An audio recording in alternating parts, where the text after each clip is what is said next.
Which type of diesel generator set is more suitable for schools, hospitals, banks, enterprises and institutions? Hello, today I will introduce to you a 300 kilowatt open frame diesel generator suitable for schools, hospitals and banks. It adopts Yuchai 6-cylinder inline engine, with high power, high horsepower, electronic speed regulation and turbocharging. The fuel combustion of the unit is more sufficient. The pure copper brushless generator is adopted, and the digital control system is adopted to achieve high intelligence.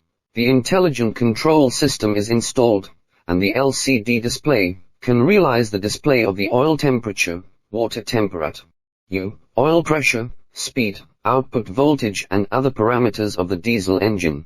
It can automatically start and stop the diesel generator set, and automatically adjust the frequency and voltage.